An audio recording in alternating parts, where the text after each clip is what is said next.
Matius bab yang kedua membahas tentang adanya orang-orang Majus yang mengunjungi Yesus ketika ia lahir. Dan di sisi lain juga membahas tentang Raja Herodes. Ya, siapa itu Raja Herodes? Herodes ini ialah penguasa di tanah Yudea ketika itu. Bisa dibilang kayak boneka dari bangsa Roma lah yang ditaruh di sana di Yudea ketika itu untuk memerintah sebagai raja, untuk memonitor dan menguasai semua yang ada di Yudea. Dan berhubung Yesus lahir di Bethlehem, tanah Yudea, nah ketika itu Herodes lah yang menjadi raja di sana. Dan ketika Yesus lahir, sewaktu bintang itu muncul gitu kan, lalu kemudian memikat perhatian para orang Majus, ya.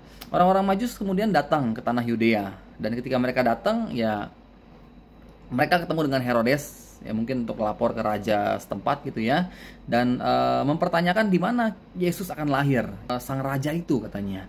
Dan ternyata apa yang disampaikan oleh orang Majus ketika itu membuat Herodes jadi begitu khawatir. Ketika orang-orang Majus gitu kan, orang-orang bijak ini ya, maksudnya mereka tuh para astronomer lah, ahli perbintangan gitu. Makanya ketika melihat tanda bintang sewaktu Yesus lahir tuh mereka begitu tertarik untuk lebih lagi gitu loh, cari tahu ya. Ada apa sih itu, dan kemudian dikaitkan dengan tradisi Yahudi bahwa Mesias akan lahir ketika itu. Dan ketika orang-orang Majus ini berdiskusi dengan Herodes, ternyata malah kelahiran Yesus memberikan efek yang berbeda antara ke orang Majus dengan ke Herodes. Di tengah orang-orang Majus ini datang untuk membawa persembahan dan untuk menyembah Yesus, sang raja Mesias yang datang ya. Tapi di sisi lain, malah Herodes, raja setempat ketika itu, memilih untuk mau membunuh Yesus. Dia merasa nggak nyaman dan terancam, nggak terima gitu kalau sampai ada raja lain di tanah Yudea gitu kan.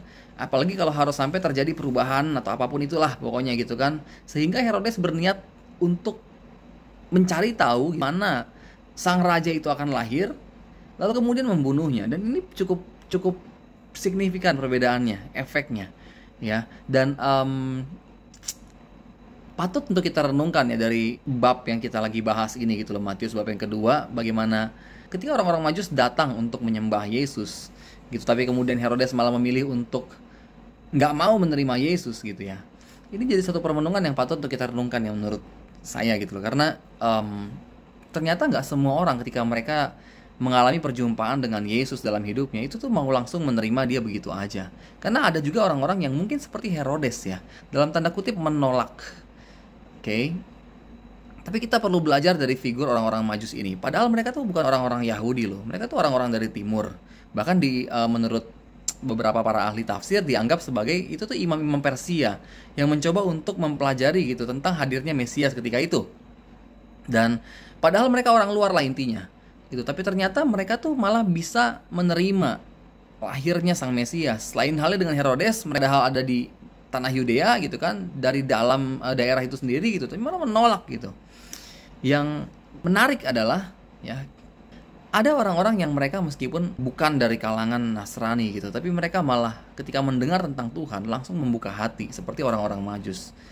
Sedangkan orang-orang yang mereka udah kenal Tuhan dari sejak mereka lahir, bahkan dibaptis sejak kecil, malah milih untuk jalani hidupnya ya semau-mau dia, nggak terima perubahan gitu kan, yang Yesus mau coba bawa ke dalam hidupnya gitu loh. Ada komunitas, ada gereja yang sebetulnya bisa merubah hidupnya, tapi dia malah jalani hidup ya semaunya, menolak Yesus, nggak mau menerimanya. Yang kepercayaan yang dia miliki itu cuma sebatas KTP aja. Udah pokoknya agamanya Nasrani, itu aja gitu. Dan ini perlu direnungin sih, karena bisa jadi mungkin orang yang lagi kita bahas ini ya ada di dekat kita. Mereka sebetulnya tahu siapa itu Yesus. Mereka tuh orang dalam sebenarnya, tapi mereka malah nggak mau menerima Yesus dan membuka hati bagi dia. Boro-boro membawa persembahan gitu seperti orang Majus ya, emas, kemenyan, dan mur gitu kan. Bahkan nggak mau nerima. Tapi di sini Yesus meminta lewat perikop ini, belajar dari orang Majus nih. Padahal bukan orang dalam, tapi malah mempersembahkan banyak hal bagi Yesus. Nah makanya buat kita nih anak-anak Tuhan yang percaya pada Yesus, mestinya yang dibaptis sejak kecil bahkan. Ya, kalau orang-orang Majus saja bisa seperti itu, kenapa kita enggak? Ya kan? Justru di sini kita diajak untuk mempersembahkan yang terbaik dari apa yang kita miliki. Oke. Emas, kemenyan, dan mur itu bukan barang-barang yang nggak bernilai, itu barang-barang yang bernilai. Dan sama halnya, kita pun diminta untuk mempersembahkan apa yang bernilai dari diri kita, yang memang punya value.